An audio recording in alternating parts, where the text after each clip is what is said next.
একজন মুসলমান খাইকারি হতে পারে না, একজন মুসলমান লোভী হতে পারে না, একজন মুসলমান ভাব জাহির করবার জন্য অপচয় করতে পারে না, অজাগায় অপাত্রে খরচ করতে পারে না, একজন মুসলমান ছেলে মেয়ে যা চাইলো তাই কিনে দিলাম, এরকম কোনো বাধা এবং কোনো প্রকার নিয়ন্ত্রণহীন জীবনযাপন করতে পারে না।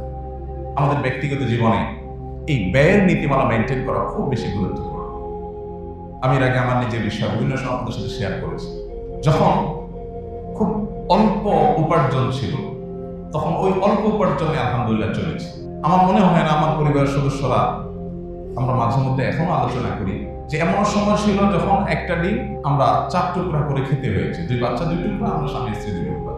আলহামদুলিল্লাহ আজকে টাকা নাই, একটা ডিম কিনেছি। ধার দেনা করে আমার 4টা ডিম খেতে হবে, এই টেন্ডেন্সি কখনো আলহামদুলিল্লাহ ছিল না, আমার কখনো করিও নেই। আমি মনে করে সেই সময়ের কথা আমি মনে করে কয়েক বছর কাটিয়েছি। কোনো দোকানদার বলতে পারবে না যে একটু ভোগের জন্য কোনোদিন দোকান থেকে কখনো 10 টাকা বাকি দিয়েছে, নাই, খামো আলহামদুলিল্লাহ। এবং এটার জন্য কোনো দুঃখও নেই, না যে এটার জন্য কোনো দুঃখও নেই, বরং ওই যে 6 তলার পর রড বের করে রেখেছে, এদের দেখে আমার মায়া হয়, করুণা হয়, আহারে বেচারা অভাব, আল্লাহ আমার মধ্যে অভাব রাখেন। এই জন্য ভাই, অপচয় অপব্যয় বন্ধ করবো তো আমরা ইনশাআল্লাহ।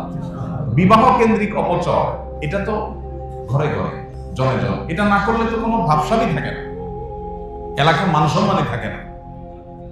ব্যয়সাব মানুষ খাওয়াইতে হবে 200-300, বিশাল ডাকডোল পিটাইতে হবে। চিটাঙের দিকে বিয়ে উপলক্ষে রিক্সা চালক বেচারা গরিব মানুষ, দিনমজুর, তারপরও তার আধা কিলোমিটার রাস্তায় লাইট লাগাইতে হবে। তার নিজের বাড়িতে বিদ্যুৎ আছে কিনা সন্দেহ, কিন্তু বিয়ে উপলক্ষে ওই আধা কিলোমিটার ভাড়ায় লাইট লাগাইতে হবে।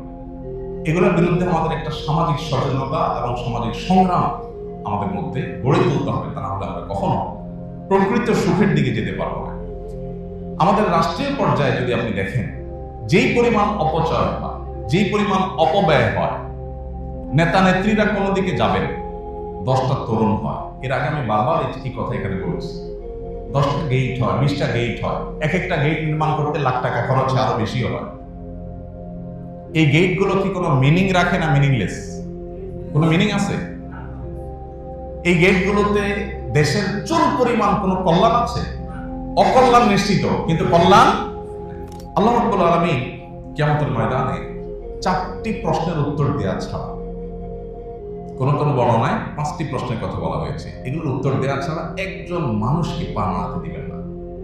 আপনি ইমাম সাহেব হন, খতিব সাহেব হন, আলেম সাহেব হন, যেই হন না কেন, আপনাকে প্রশ্নগুলোর উত্তর দিতে হবে। এই প্রশ্নগুলোর মধ্যে থেকে একটা হলো ওয়ান মালিহি মিন আইনা ইকতাসাবাহু ওয়া ফিমা আনফাক। সম্পদ উপার্জনের ক্ষেত্রে আমরা সবাই জানি উপার্জনের প্রক্রিয়া হালাল হতে হয়। ঘুষের কারবার করে, সুদের কারবার করে, সুদি লোন নিয়ে, চুরি করে, ডাকাতি করে, ছিনতাই করে আরেকজনের হক মেরে টাকা কামাই করা যায় না, এটা আমরা সবাই জানি। কিন্তু যেটা জানি না সেটা হলো আল্লাহ তাআলা শুধু এটা নিয়ে জিজ্ঞাসা করবেন না যে তুমি কিভাবে কামাই করেছো, কিভাবে কামাই করেছো, শুধু এই প্রশ্নই হবে না। এই প্রশ্নের পাশাপাশি আরেকটি প্রশ্ন করা হবে, কিভাবে ব্যয় করেছো। কামাই কিভাবে করেছো, ব্যয়ের প্রক্রিয়া কি ছিল, তুমি ব্যয় করতে গিয়ে সীমা ছাড়িয়ে চলে গেছো কিনা।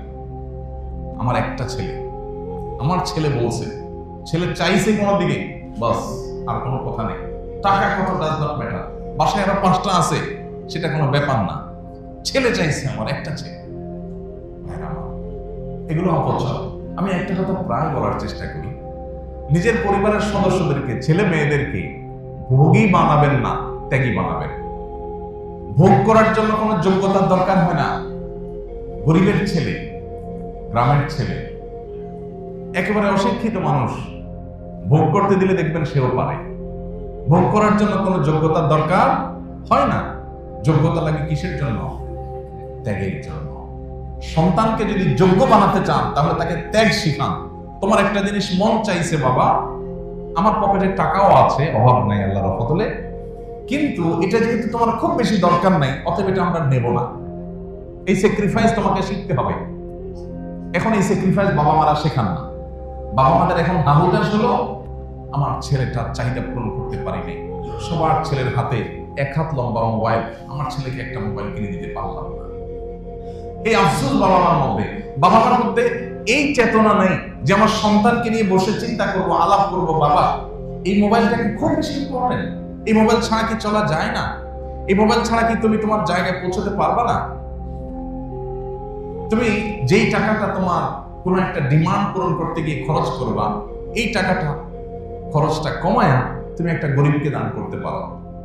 তাকে অপশন আমরা দেই না।